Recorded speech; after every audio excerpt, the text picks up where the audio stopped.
So many real estate agents focus on getting so much done, and at the end of the day, they look back at what they actually accomplished, and very little of it actually drove business to their revenue, to their bottom line, to helping them sell more homes. And the reality is, being busy is not being productive. Being productive is being productive. So I'm going to share with you a presentation that I went through with my team, Onyx Homes. If you don't know who I am, my name's Christian. I own Onyx Homes. We're a real estate sales team based in Southern California that has sold over 1,000 homes since 2020. And this is a principle that I share with my team over and over and over, is to fall in love with the process and do not focus on the results. This is something I actually learned before I got into the real estate business at all. This is something that I focus a tremendous amount of my effort on, talking to our sales team to stop trying to figure out, like, if I asked you to sell a home right now, right? Here's the reality. If I asked you to just go sell a home, what would you actually do? The reality is you'd probably pick up your phone, or you'd go talk to somebody, you'd go door knocking, you'd go do something to have a conversation with somebody somehow, however it was.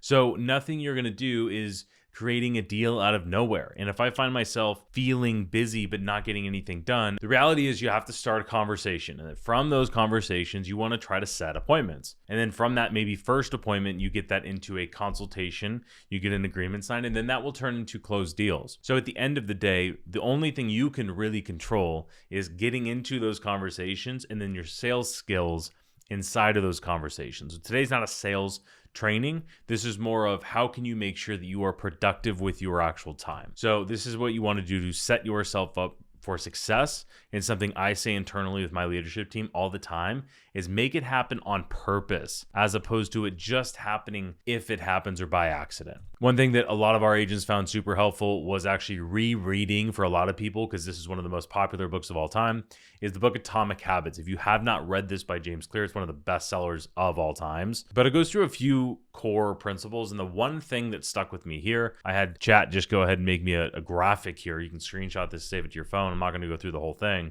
But is the 4 laws of behavior changes. You want to make it obvious. If you're trying to change or add a behavior, you want to make it obvious. So that is a huge part of what we're going to talk about today. Number 2 is make it attractive. Make it something you actually want to do, and then make it easy and make it satisfying. This is really what we're going to talk about today. But if you haven't read this, I would highly encourage you to do it.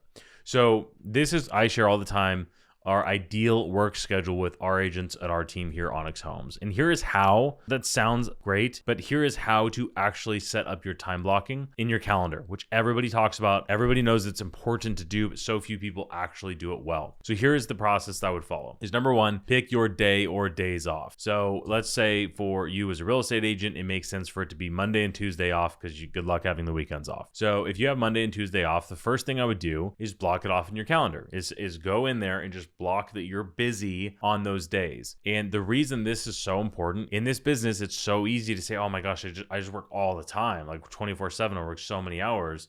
And the reality is most real estate agents aren't working 100 hours a week. Some are, and you really are working all of the waking hours of all the days. I know I did when I was early in my career. I was working all of 100 hours a week consistently for years. And if you do not put this in your calendar, you will just find a way to put stuff on your calendar on your days off. So I actually encourage you to block your days off. Now, I say this with my team all the time, is if you get a lead from our company, it's a $3 million lead or a $1 million lead, and you want to go show it on your day off, then sure, go do it. But you're making a choice to do it on your day off, as opposed to just blocking off white space. So that's number 1, is pick your day off. Number 2 is add your non-negotiable family stuff. If you need to pick up the kids, if you need to go to the gym, if you have to date night, if you whatever, those things should go in your calendar next. Third thing is your lead generation. This is your most important thing. So for example, if you do open houses, if you do cold calling, if you do door knocking, if you make content, those things should be blocked off in your calendar. For example, I film every Tuesday. I have my entire day on Tuesday blocked off after 11 o'clock, because I film from 11 to 7 o'clock. Filming this right now at 6 o'clock. It's the last video that I'm filming for the day. And this is blocked in my calendar because this is exactly what I'm supposed to be doing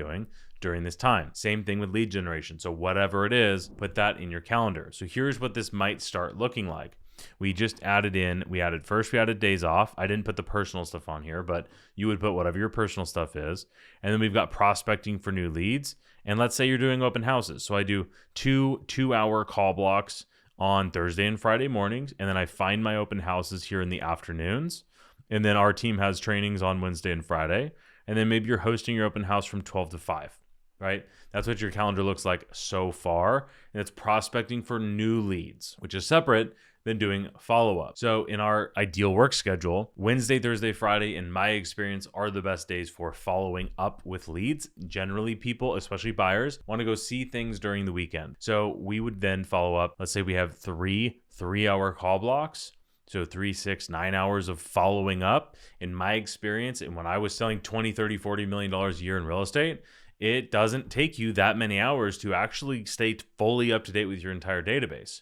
So what ends up happening is you go from following up. Once you're up to date, once you're up with all the follow-up you needed to do, you add right back into more prospecting. So in these dialing for dollars, which our team gets together every Wednesday, Thursday, we have a dozen agents in the office that are in there. They're calling their databases. They're calling for new leads. Everybody's in there. Great experience. If you don't have that with your office or with your team, maybe you need to do it on your own. Maybe you get some buddies on Zoom, whatever you need to do to get that done. This right here is the most important thing to your business. And the rest of it is for appointment. Now, obviously there's other stuff that you can be doing in here, but for the reality of this, for most real estate agents, if you're not making as much money as you want to, this is all that matters. You don't need to add other stuff. You don't need to add that webinar. You don't need to add that whatever. If you're watching this video, I hope it's not in these prospecting call blocks, these ideal times. Maybe you're watching this while you're at an open house and there's nobody there. That's fine. But I want to make sure that you are doing these activities at the best possible times. I'm going to talk about that a little bit more in a second. Now, the rest of this is for your appointment. So here's your pro tip. If you're not taking 2 days off, like actually, you should be doing, and I say 3 deals a month for my team, is we have $1 million average price point. So if you're not doing $2 or $3 million a month in production in volume, there's no excuse for you to be working 7 days a week. Like if you're doing a deal every other month or $1 million a month or whatever, like you don't need to be working 70, 80 hours a week in order to make that level of production. Not that there's anything wrong with that level of production, but you're being busy, you're not being productive, right? There is a huge difference between, oh, I'm so busy and I got so much done. Those are two wildly different things. So if you're not going to take 2 full days off, this is what I would change. The difference on this calendar is you added basically a whole nother day of prospecting, right? You added more hours of prospecting to your training here and you got some open blocks. Now, what do you do on these open blocks? Well, that's really up to you. So here's how this would actually break down if you were to follow this calendar. If you were to prospect 6 hours a week, you're probably going to get 3 leads an hour. At least our team, if they're calling into our database, you're going to get at least 3 leads an hour, which means you would get 18 new leads a week if you just prospected for those 6 hours. Most agents won't do that. Most agents won't do half of that, which is why most agents aren't super successful. Now, if you add in that you do 2 open houses a weekend and you get 6 leads every single week from your open houses, now you got a bunch more leads.